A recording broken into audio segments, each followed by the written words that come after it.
I thought you might have, would have, maybe. Yeah. Just woke up. It's annoying to me. It's like it's wasting my time. Like I'm always on my way somewhere. Like I got something I need to do. Like you really just kind of like invading my privacy and fucking, extorting me and What fucking bothering me.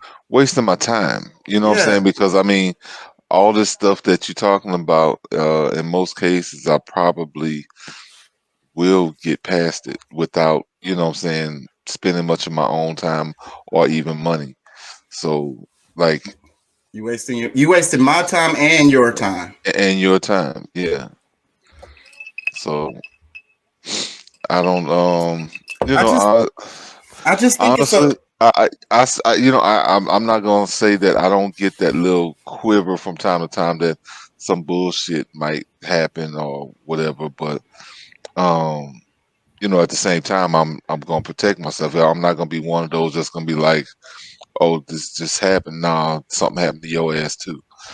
So how you that's just doing, how. man? Welcome to the show. Hi, hey everybody, Hi. it's Komarufresh. Thanks for letting me have it on. What are you guys talking about?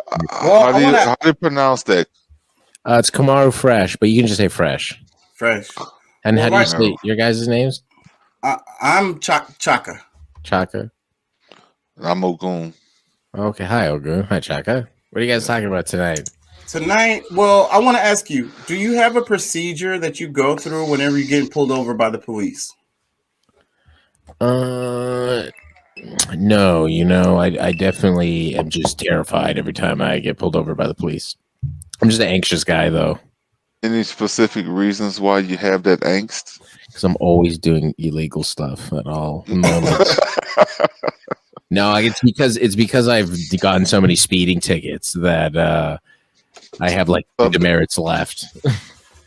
Okay, but let me ask you though. But you don't have you don't think about like a procedure that you go through, or you just like freaking out when you get pulled over. You're just like, yeah, I just like my heart rate just starts pumping or whatever. But I don't have a procedure. You know what I mean? I'm pretty. I've got the privilege like that. Right. Yeah. Seem to be pretty proud of it. Some type of. I assume you guys must have some type of procedure. Yes. Yeah, there's definitely a protocol. Yeah, I definitely go through a procedure because every single time I get pulled over, I go through a procedure just to make sure I'm dotting my T's and crossing my I's. Like, you know what I mean? I'm making sure that things are in order, even though I'm a legit guy. I'm straight legit, I don't have no record, nothing. You know what I'm saying? But I'm still really like ritualistic, if you will. When I don't get pulled over as much as I used to now. But I'm just saying, even today, I was still gonna go through that same ritual every time I get pulled over. Yeah, I've only been pulled over when I was like speeding lots. Now that I don't speed, I don't get pulled over too often. It's hard not to speed, right? Because I drive fast. I've gotten a good number of speeding tickets too, and like depending on if I'm driving a really nice car, it's really difficult. What area do you live in, Mr. Fresh? I live in Canada. Canada. Oh wow. Canada in the house. That's something. Canada. What about the trucker situation that we just had recently? What are your opinions about that? And are you Canadian as well? No. We're in the United States. Oh, okay. We're both in the United States. But we follow all of the global politics, so we're heavy into that stuff. So like, I know all about it. I can speak very little on it because I myself have like stopped following politics as of late. Like I'm not really on like Facebook or Instagram, and like I've unfollowed like any internet forums I am or whatever. I kind of unfollowed everything political. I'm more just trying to be the, mental wellness and spiritual aspect of my life. But like, and like getting. There's a lot of movies I can watch and stuff, a lot of classics I can read and things. But like, I do know a little bit about the trucker thing. I think it's kind of over now. Yeah. Trudeau wrapped it up. So we could totally go into the I'll talk spiritual. About the convoy. I'll talk about the convoy really briefly. Go ahead. Well, let me ask this: how did you find us if you were, kind of disconnected from the political? Well, I just saw you guys on Twitch, and I stream on Twitch for fun. I have a Twitch channel, Komarufresh, and I just stream for fun on it, I have just for fun, and I saw you guys, and you guys had the StreamYard, and I like talking to people. Well, the law of Thanks for attraction being brought here. the law of attraction has pulled you back in, brother. Yeah, thank you for being here. What do you do on your show so everybody can know? You can plug it or whatever. Oh no, don't play. Listen, everyone, go follow me on Twitch if you like. But I'm just a silly show reacting to things. I'm not actually doing anything crazy. I'm just a silly, entertaining type guy. Nothing crazy. But do you want to read this comment or? Yeah, let me read this comment right quick. Doc says, I don't reach for anything. I keep my hands on the wheel. And if they want anything, I ask if I can reach for it. Then do so slowly with one hand, just fingers if possible. But then I had hair down to my waist for 25 years. Yes, Doc, they probably looked at you like you're a hippie. Yeah. He's like, yeah, he knows some brothers somewhere. I don't know his attitude.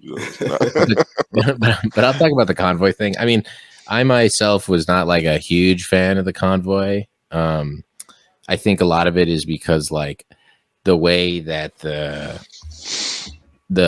police and a lot of the politicians handled the convoy until the Emergency Act was very much like different on how they like handled the indigenous protests when they like protest on their sovereign land against pipelines exactly or doing anything. You know, it's like they send the police with the rubber bullets and they're arresting everyone and the dogs and everything, water, everything, hoses, everything. Right? Are you familiar with the Rational National? What's that? Are you familiar with the Rational National? It's a YouTube channel. No. But he's out of Canada too, so that's why I was asking, because he, you know, kind of spoke on the same thing, and that's some of the things that I think he was.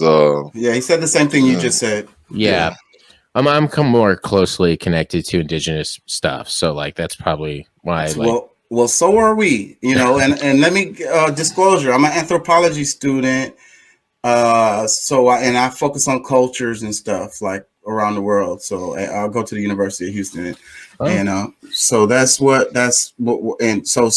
channel we talk about race, spirituality, and politics. So, but we do focus on like mental health and mental,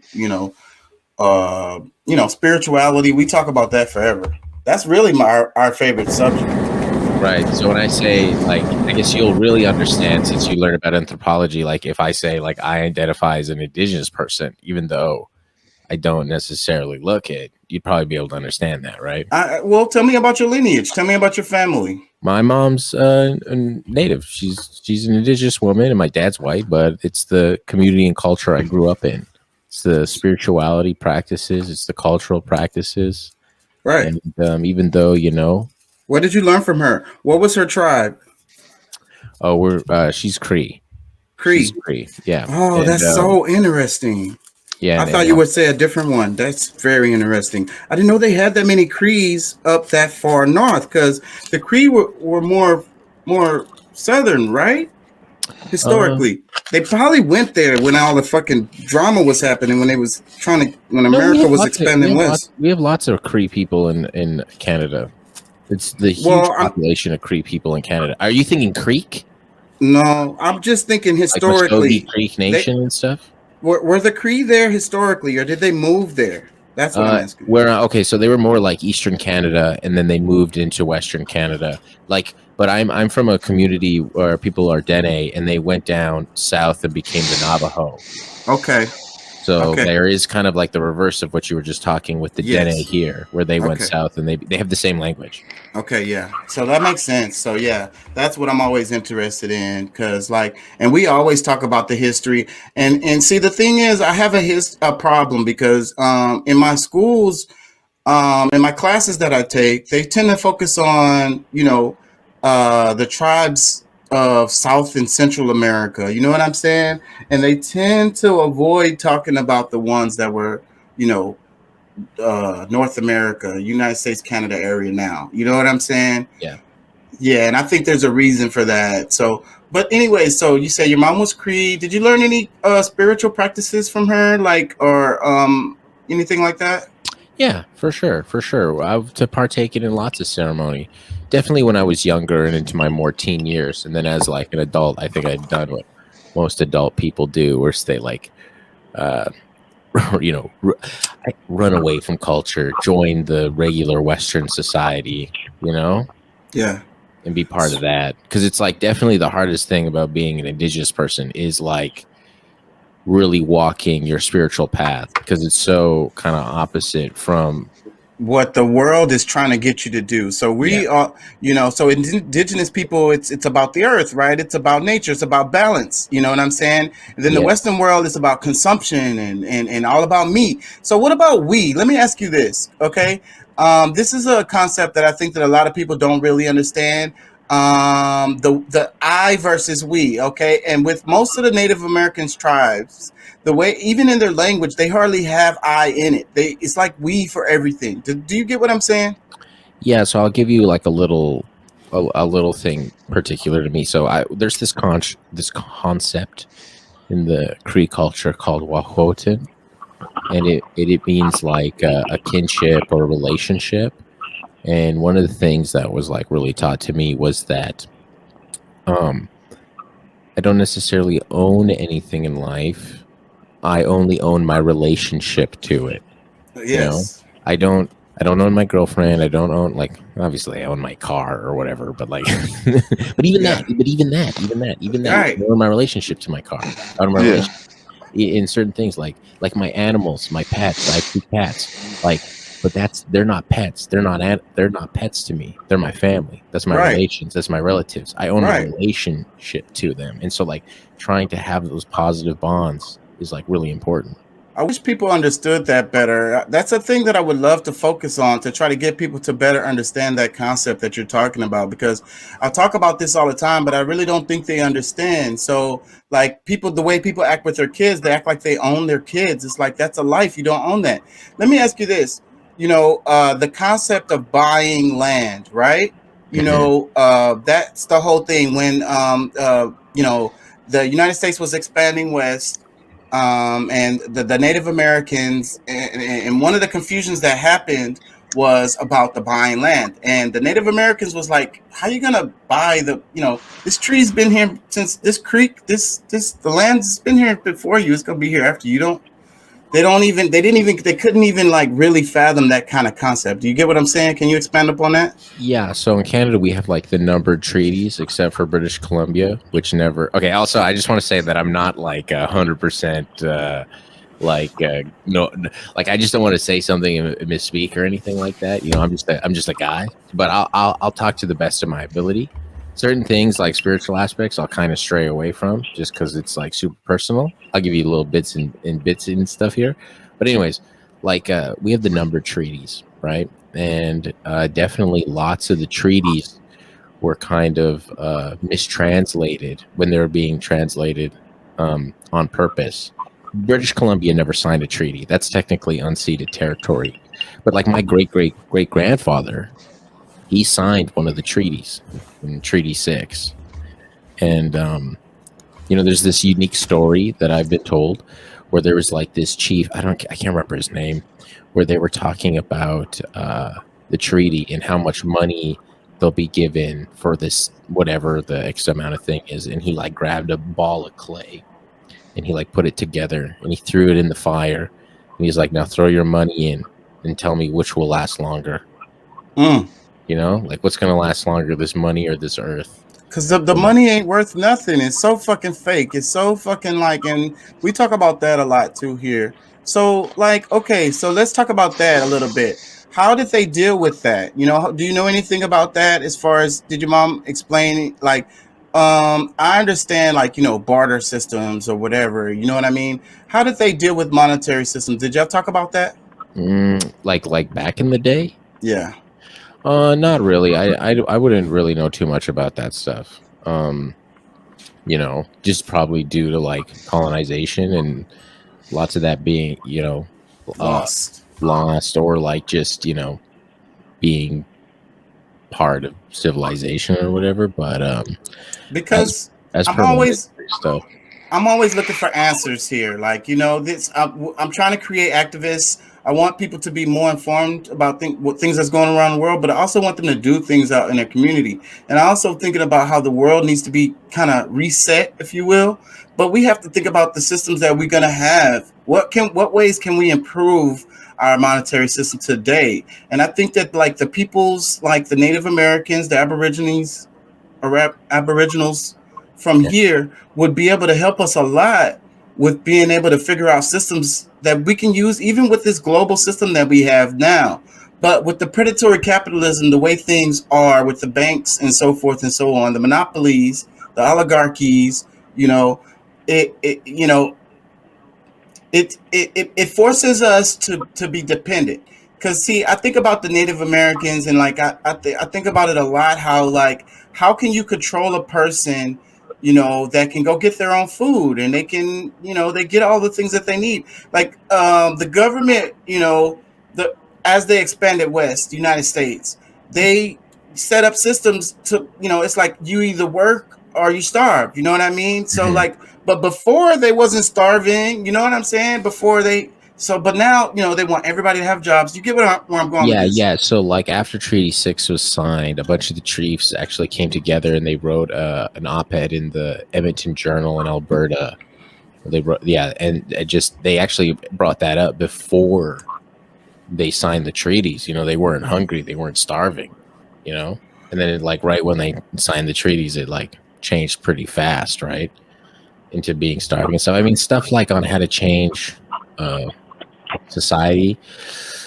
My uncle's he's a judge. He's like and he's an indigenous man as well. He's a judge, and he's like is really into talking about like the prison system, the criminal justice system. I mean, he was actually able to get I don't know if it means much, but like, people swear on Bibles. He was like able to allow, or like he was able to get the eagle feather to be like you swear on the eagle feather Instead of the and Bible. yeah, instead of the Bible and stuff. Anyways, he's all about the criminal justice system, and he's kind of opened my mind on like how the criminal justice system in Canada is definitely just like made to enslave Indian peoples in a weird way, like just things that make no sense, like $5 billion a year to imprison Indian peoples, and like they cost like $150,000 a year to like you know keep in jail and stuff. I personally believe that like there's a way better way that could be used to treat people who are in prison and heal them through the indigenous holistic cultures that I think would greatly benefit everybody. And why are we ignoring that? But let me ask you this, because I always, whenever I get a new person on the show, everyone that's been on the show, I was always asking this question. I feel like everyone, because of their experiences that they've had, the knowledge that they've gained, I feel like everyone has a message, has something that they can share with people that will help them. You get what I'm saying? Mhm. So like, what is your message to people? Like, what, I think I'm still trying to work that out for myself, trying to figure out what that is in my life, like what my message is, I think I'm like on that journey right now, trying to figure that out exactly, So, well, give it a shot. What do you think? Where are you at right now? My message, man. Hate to put you on the spot. Drop the ego, drop the ego. Okay, yes, yes. Drop the ego and be more open, try to be empathetic, compassionate. Yes. Yes. Stuff like that, I guess, try to be compassionate. I love it, it's bro. tough, but it's hard, right? Like it's incredibly hard. Like I've definitely been slighted in my life, and I still am upset about some things, right? It's hard. We hold on to it. And I know it's like I need to drop that, and you need to let it go. Yeah. And that's what they teach us. That's what like it's you're supposed to have no attachments to anything like that. You know what I mean? You're supposed to let all that go. You're supposed to just be. And I think that's one of the problems with humans. They got us on the hamster wheel. And I know people get tired of hearing that phrase, hamster wheel, but it's a real thing. but we're supposed to just be. That's it. Like historically, that's what we did in our evolution. That's why we're so creative, because we spend most of our time just creating things. And that's what we're really supposed to be doing. But they got us on, in this corporate world of going to a job every day, 6 to 7 days a week.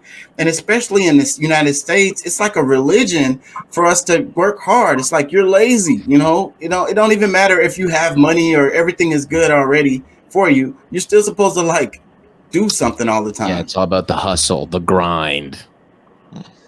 Oh yeah. And go ahead, Pat. I've been talking. Well, I mean, I didn't want to take it too far, Pat, but it kind of interests me. He said that his grandfather signed a treaty. Is he hold a certain title or held a certain title during his time? Like chief? Or like whatever. What was his title? Yeah, he was a chief of a band. Okay.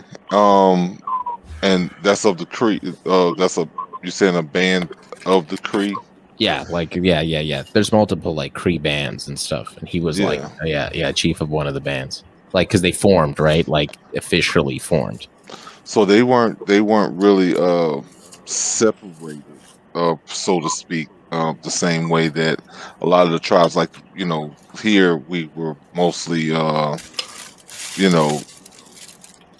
guess with the what was it called when like segregation or when they like created like the reserve system and stuff. That, and pretty much kind of just bringing everybody into the fold, because here what we how we look at it as far as us being denationalized, because we were the original Americans here on this land, and given different titles to separate us from that, those markings that because we were very tribal. There was many different tribes, but at the same time, if we're looking at the people of the continent, we were the original, or we are the original Americans. And we went through a different thing that I'm assuming that didn't happen in Canada. So it was just kind of interesting that your grandfather, you seem to be pretty young. You're in your early 30s? Yeah, I'm 29. Well, right at 30 years old. So your grandfather, is he still alive, or? No, it was like great grand, like it was my great grandfather. Like in 1885, the treaty was, or 1880. I don't know, 1876. I think I can't remember when the treaty was signed. 1876, I think, or 1885. Okay, yeah, no, because I'm very curious about it, because I know about a lot of different tribes here that went through different things, and they were what they considered the the civilized tribes, and then there were hundreds that were outside of those markings. So there was very few that were able to hold on to their heritage, where others were kind of considered savage, and in Canada we had this thing, the residential school system, where they like kick children and stuff and strip them of their identity and culture and things like that, right? And not even that far removed. I think the last one was closed in 1996. Like my mom was in one, right? Damn. So look, and she survived that too, because they found a bunch of graves. They were just talking about that. But I think, Pat, that you kind of misunderstanding, because even though Canada is, the what happened with the natives here, it was going to be very similar to what happened in Canada. You know what I mean? It's like, well, no, I feel that it is. I mean, yeah, we call Canada, but as far as I'm concerned, yeah, it's North America. Right. He's an American as well.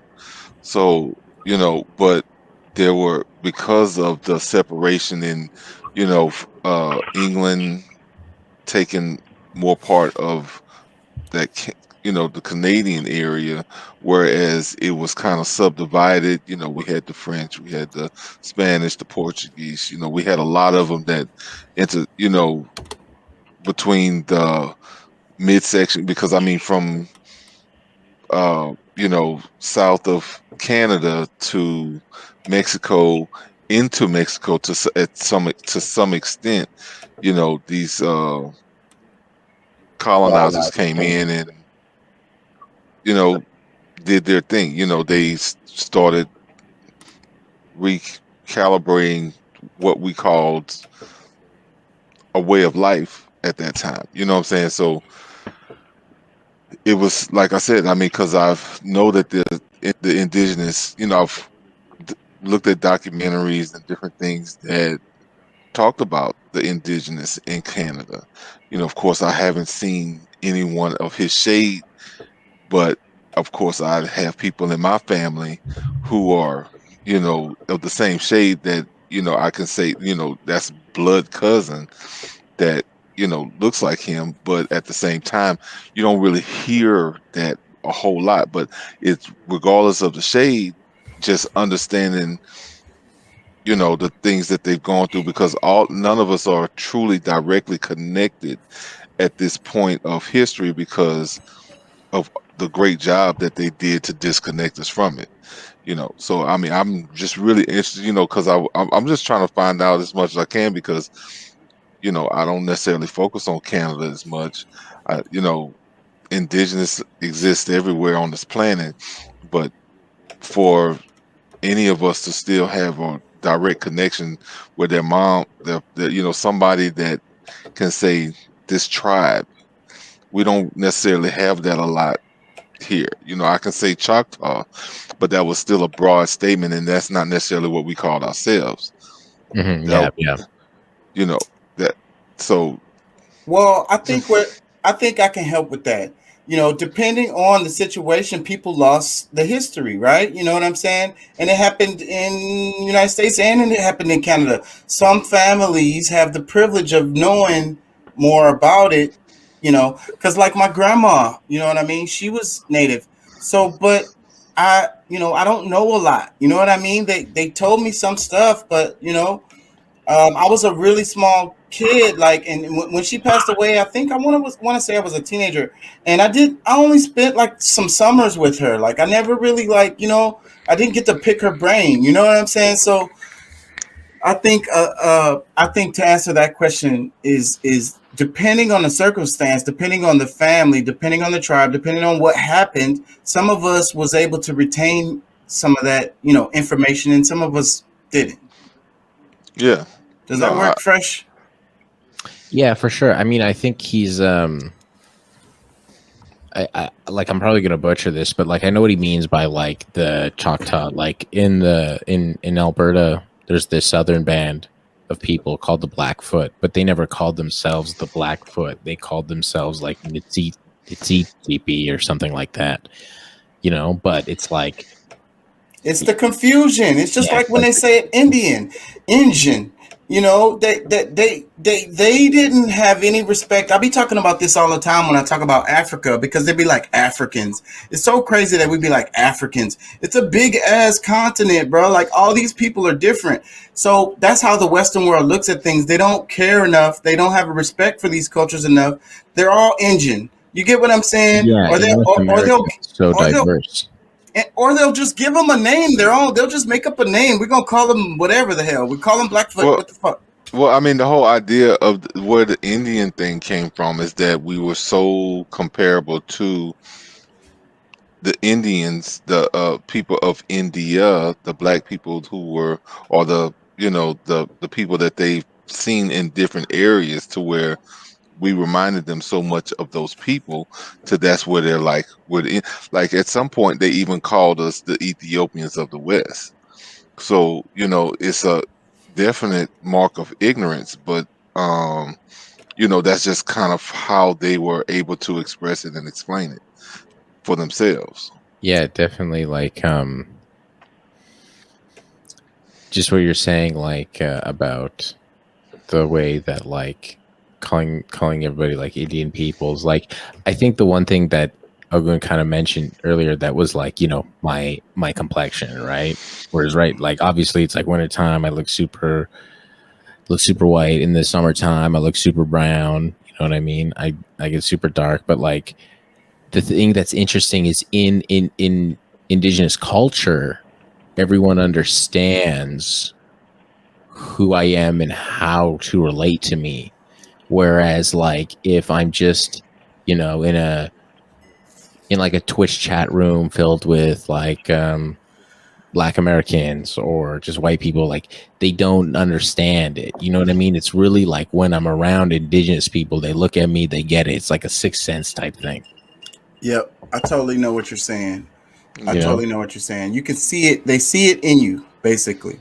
And that's Yeah. how it works. And we see it in each other. So let's talk about that a bit, about greetings. Like, what about like the nod, like the head nod, the handshake? I was watching a video recently about how like the handshake is kind of like a frisk.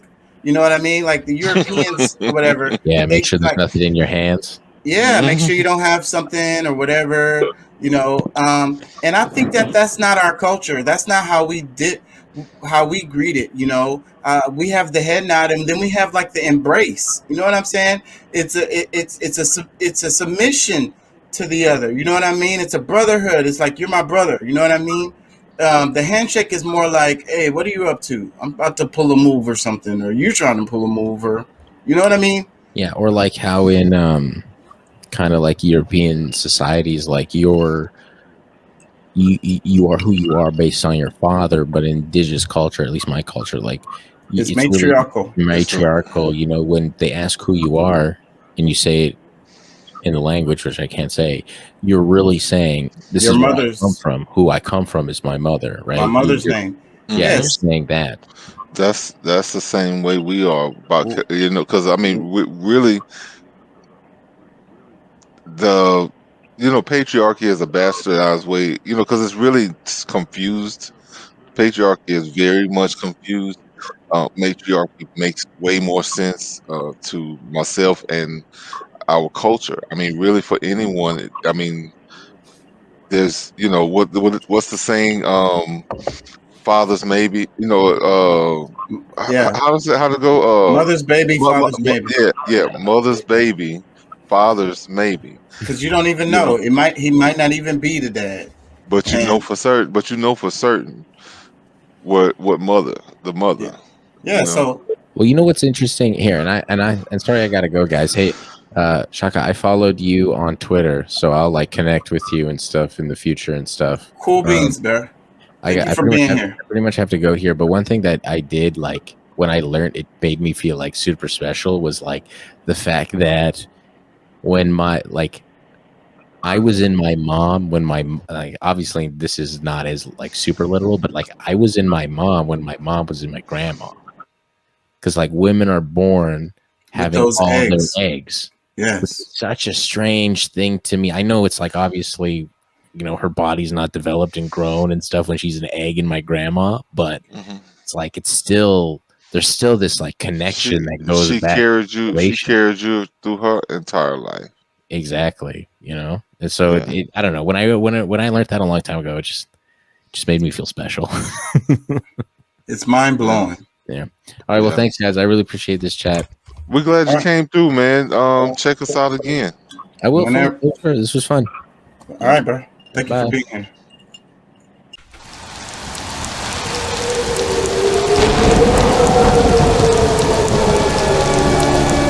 That you could believe in, that is gonna still guide you towards fear, or Yeah. you know, things that's gonna take you away from nature. You know what I'm saying? So that just the idea of belief is not necessarily the Good. stronghold. Right. You know, you got to have some science backing up. Doc says it's the secret quantum physics, the combined power of all mankind's belief become an energy field that we can draw on and use to manipulate our world. We are created in God's image as a spiritual being connected to the universe. The meat sack is just the shell. We are the power. Yeah. Well said, Doc. Yep, well said. And I think we can end on that. That's like, That's perfect. yeah, you know what I'm saying? Peace and love. Thank y'all for joining. Thank y'all for being here. Thank y'all for your time. Thank y'all for commenting. Thank y'all for liking and sharing and subscribing and telling your friends. Yeah. Thank y'all for everything. Getting our viewership up. You know, I think our viewership will be growing a lot more Yeah. in the near future. So we thank y'all in advance. Yep. Come and join the club. Yep. Come join the conversation. Come chat with me and Pat. I didn't know that you realized that.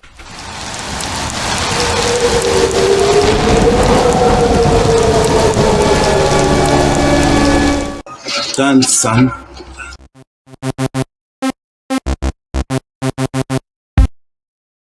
Yeah, King Chalk Entertainment. Here we go. If you haven't already, like, comment, share, and subscribe. Check us live and become a part of the show on Facebook, Twitter, Twitch, and YouTube Wednesday and Thursday at 11 p.m. and Friday and Saturday at 1 a.m. Central Standard Time. Yeah. While you're playing the game, working out, cleaning, or whatever, check out the more refined audio versions of the show on Spotify, Apple, Anchor, and more. Keyword King Chaka ENT. Yeah. Shouts out to Pat, Doc, Deuce, Curtis, Brendan, Elliott, Juanita, Jay Lethal, Tariq, my Twitch follower, Francisco, and others for always supporting the channel. Yeah. Race, spirituality, politics. Let's talk about it. We generate interest into what has happened and what is happening in our world. Therefore, creating activists. Let's go. Dale gas, baby. Hey.